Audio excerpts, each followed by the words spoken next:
I went, said Emily, immediately to your lawyer for that memorial. Monsieur de Richelieu has received it this morning, and it must be by this time in the hands of the king. My plan shall nevertheless be executed tonight. Tomorrow, it would certainly be too late, as we have received no accounts from the palace. I shall come and dine with you. Keep up your spirits. You will want them. As for me, I feel I have courage for 24 hours. And not for a moment longer, she added with a sigh, for I am exhausted with fatigue. She was right to count the hours. She was scarcely gone when the jailer came in and said, an editor from the Quotidien has been with me to inquire whether it was true that you had asked for 4 confessors, that he might print it in his paper. 4? That's a great many. And what answer did you give him? The truth, that I had not introduced a single one. I guessed that this was a covert warning. Well, wait a little. By and by, I shall give you the address of a clergyman. This whole day is my own. He made no reply and went away shaking his head. A little while afterwards, Monsieur de Carpoisson arrived. He threw himself into my arms and burst into tears. I made him sit down and sought to soothe him. My own tranquility made him recover a little. The vicar of Saint-Sulpice, he said, has just been at my home. He will not refuse to lend you his spiritual aid if you require it, because you are one of his parishioners. But I beg you to spare him. He has assisted Marshal Ney in his last moments, and he has confessed to me that the scene affected him so much he does not feel the courage to go through another. He is nevertheless ready to come, if you insist upon it. Thank him, my friend. I have another clergyman in view. I shall send for him this evening, but not before. The excellent man wished to enter into some particulars, but he had not the power to do so. At the moment, my daughter was introduced with an old nun, the portress of l'Abbé Aubois. Josephine wept in silence. The nun exclaimed, "What have I done that God dooms me to witness such horror?" Her sighs, her sobs, her endless invocations annoyed me at last. I felt that I should lose all my courage if I did not quickly put an end to the scene. I therefore took Monsieur de Carvoissin aside and said to him, "Take leave of me and go away softly. Your grief distresses me. Adieu. Do not forget me." I should have wished to retain my daughter much longer, but the sight rent my heart to pieces. I took her on my knee. Her head fell in my breast. I attempted to speak to her, but it was impossible for me to utter any words of comfort. At last, I placed her in a chair and began to walk up and down the room, panting in vain for breath. I was therefore obliged to take a resolution with her also. "Go back to your convent," I said. "I shall see you again tomorrow. I promise it to you. My fare is in a better way than you think. Do not speak to any person about it, but be sure I shall see you tomorrow." She was scarcely gone when all my strength left me. I burst into tears at the parting of my only child, and I had a great deal to do to regain my wonted courage. I succeeded, however, at last. At 5 o'clock, Emily came, accompanied by Josephine, whom I saw again with much surprise as pleasure. "I believe," she said, "it is better to take our child with us. I shall make her do with more docility what I want." She was dressed in a pelisse of merino richly lined with fur, which she was accustomed to put on over her light dress on leaving a ballroom. She had taken in her reticule a black silk petticoat. "This is quite sufficient," she said, "to disguise you completely." She then sent my daughter to the window and added in a low voice, "At 7 o'clock precisely, you must be ready.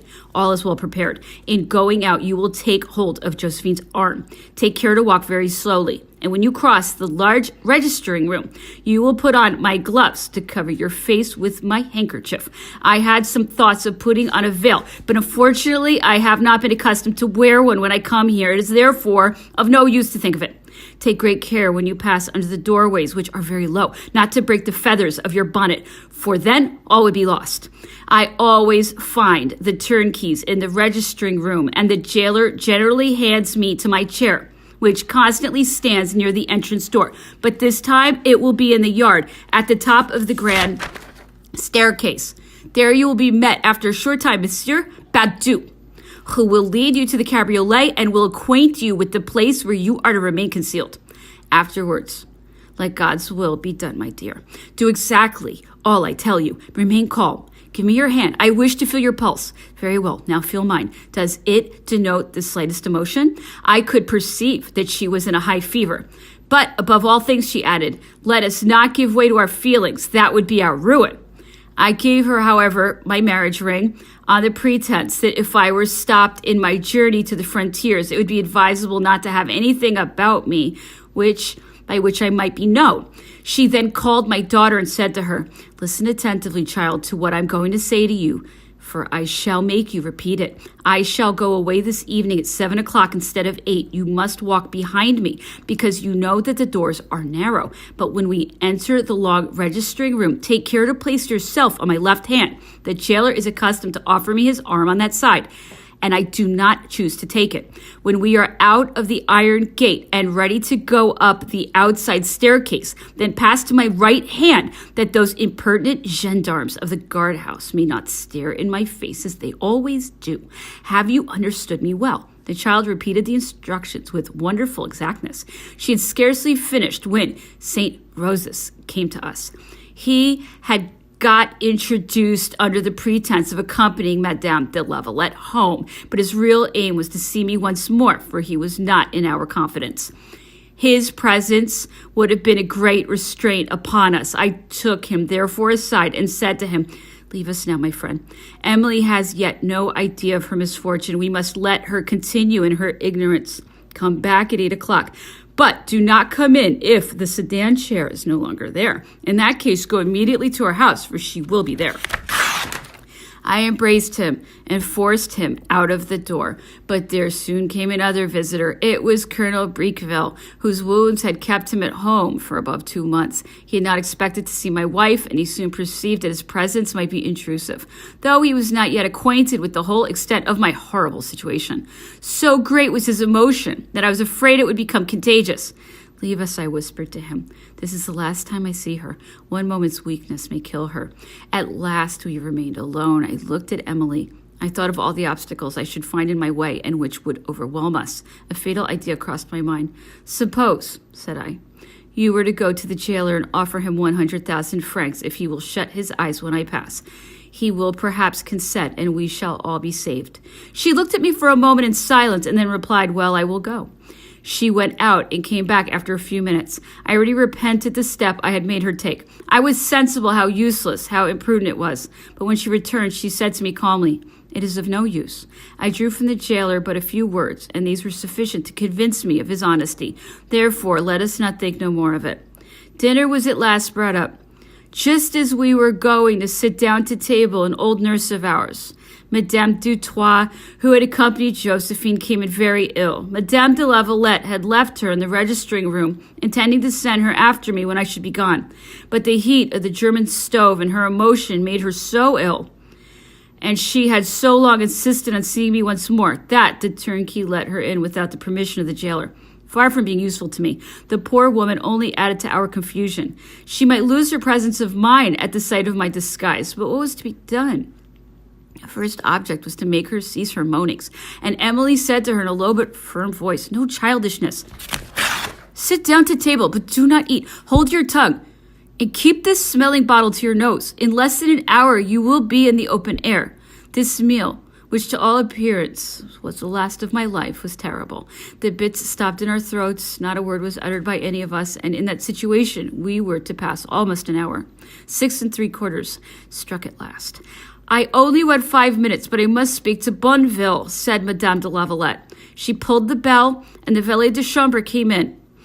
She took him aside, whispered a few words to him, and added aloud, take care that the chairmen be at their posts, for I am coming. Now, she said to me, it is time to dress. A part of my room was divided off by a screen and formed a sort of dressing closet. We stepped behind the screen, and while she was dressing me with charming presence of mind and expedition, she said to me, do not forget to stoop when you go through the doors. Walk slowly through the registering room like a person exhausted with fatigue. In less than 3 minutes, my toilette was complete. We went back to the room, and Emily said to her daughter, what do you think of your father? A smile of surprise and incredulity escaped the poor girl. I am serious, my dear. What do you think of him? I then turned round and advanced a few steps. He looks very well, she answered, and her head fell again, oppressed on her bosom. We all advanced in silence towards the door. I said to Emily, the jailer comes in every evening after you are gone. Place yourself behind the screen and make a little noise, as if you were moving some piece of furniture.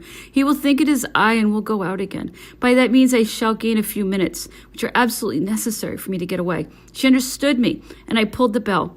Adieu, she said, raising her eyes to heaven. I pressed her arm with my trembling hands, and we exchanged a look. If we had embraced, we had been ruined. The turnkey was heard. Emily flew behind the screen. The door opened. I passed first, and my daughter, and lastly, Madame Dutoit. After having crossed the passage, I arrived at the door of the registering room. I was obliged at the same time to raise my foot to stoop, lest the feathers of my bonnet should catch at the top of the door. I succeeded, but on raising myself again, I found myself in the large apartment in the presence of 5 turnkeys, sitting, standing, and coming in my way. I put my handkerchief to my face and was waiting for my daughter to place herself on my left hand. The child, however, took my right hand, and the jailer, coming down the stairs of his apartment, which was on the left hand, came up to me without hindrance, and putting his hand on my arm, said to me, You are going away early, madame. He appeared much affected and undoubtedly thought my wife had taken an everlasting leave of her husband. It has been said that my daughter and I sobbed aloud.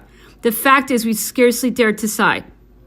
I at last reached the end of the room. A turnkey sits there day and night in a large armchair, and in a space so narrow that he can keep his hands on the keys of 2 doors, one of iron bars and the other towards the outer part, which is called the first wicket. This man looked at me without opening his doors. I passed my right hand between the bars to show him I wished to go out. There my daughter did not mistake again, but took my right arm. We had a few steps to ascend to come to the yard, but at the bottom of the staircase there's a guardhouse of gendarmes. About 20 soldiers, headed by their officer, had placed themselves a few paces for me to see Madame de Lavalette pass. At last I slowly reached the last step and went into the chair that stood a yard or 2 distant. But no chairman, no servant was there. My daughter and the old woman remained standing next to the vehicle with a sentry at 6 paces from them, immovable and his eyes fixed on me. A violent degree of agitation began to mingle with my astonishment. My looks were directed toward the sentry's musket, like those of a serpent towards its prey. It almost seemed to me that I held that musket in my grasp. At the first motion, at the first noise, I was resolved to seize it. I felt as if I possessed the strength of 10 men, and I would most certainly have killed whoever had attempted to lay hands on me. This terrible situation lasted about 2 minutes, but they seemed to me as long as a whole night. At last I heard Bonneville's voice saying to me, One of the chairmen was not punctual, but I have found another. At the same instant, I felt myself raised. The chair passed through the great court, and on getting out, turned to the right. We proceeded to the Quai des Orfèvres, facing the Rue des Harleys. There the chair stopped, and my friend Baudu offered me his arm, saying aloud, You know, madame, you have a visit to pay to the president. I got out, and he pointed to a cabriolet that stood at some distance in the dark street. I jumped into it, and the driver said to me, Give me my whip.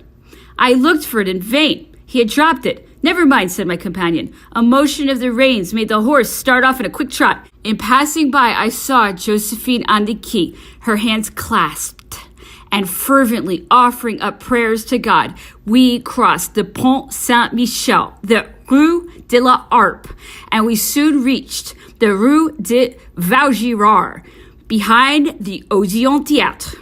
It was not till then that I breathed at ease. In looking at the driver of the cabriolet, how great was my astonishment to recognize Count Chassanon, whom I was very far from expecting to find there.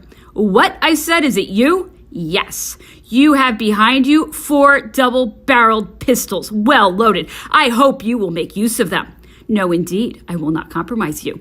Then I shall set you the example, and woe to whoever shall attempt to stop your flight.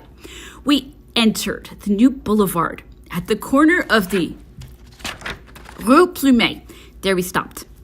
I placed a white pocket handkerchief in front of the cabriolet. This was the signal agreed upon with Monsieur Baudu. During the way, I had thrown off all female attire with which I was disguised and put on a dicky greatcoat with a round silver-laced hat. Monsieur Baudu soon joined us. I took leave of Monsieur Chesnel and modestly followed my new master. It was 8 o'clock in the evening. It poured of rain. The night was extremely dark and the solitude complete in that part of the Faubourg Saint-Germain. I walked with difficulty. Monsieur Baudu went on more rapidly, and it was not without trouble that I could keep up with him. I soon left one of my shoes in the mire, but I was nevertheless obliged to get on. We saw gendarmes galloping along who were undoubtedly in search of me, and never imagined that I was so near them. Finally, after 1 hour's walk, fatigued to death with one shoe on and one off, we arrived in the Rue de Grenelle, near the Rue de Bac, where Monsieur Baudu stopped for a moment. I am going, he said, to enter a nobleman's hotel. While I speak to the porter, get into the court. You will find a staircase on your left hand. Go up to the highest story. Go through a dark passage you will meet with to the right, and at the bottom of which is a pile of wood. Stop there. When we walked a few steps up to the Rue de Bac, I was seized with a sort of giddiness when I saw him knock at the door of the Minister for Foreign Affairs, the Duc de Richelieu. Monsieur Baudu went in first, and while he was talking to the porter who had thrust his head out of his lodge, I passed rapidly by. "Where is that man going?" cried the porter. "It is my servant." I quickly went up to the 3rd floor and reached the place that had been described to me. I was scarcely there when I heard the rustling of a silk gown. I felt myself gently taken by the arm and pushed into an apartment, the door of which was immediately shut upon me. I stepped on towards a lighted fire which cast around the room a very faint glimmering. Having placed my hands upon the stove to warm myself, I found a candlestick and a bundle of matches. I guessed that I might light a candle. I did so, and I examined my new abode. It was a middle-sized room on the garret floor. The furniture consisted of a very clean bed, a chest of drawers, 2 chairs, and a small German stove of earthenware. On the chest of drawers, I found a paper on which the following words were written: "Make no noise. Never open your window, but in the night wear slippers of list, and wait with patience." Next to this paper was a bottle of excellent claret, several volumes of Molière and Rabelais, and a basket containing sponges, perfumed soap, almond paste, and all the little utensils of a gentleman's dressing box. The delicate attentions and the neat handwriting of the note made me guess that my hosts combined with their most generous feelings elegant and refined manners. But why was I in the Hotel of Foreign Affairs? I had never seen the Duke of Richelieu. Monsieur Baudu was indeed attached to that department, but in a very indirect manner. I could not have inspired any interest in the king. Besides, in that case, it would have been more natural to pardon me.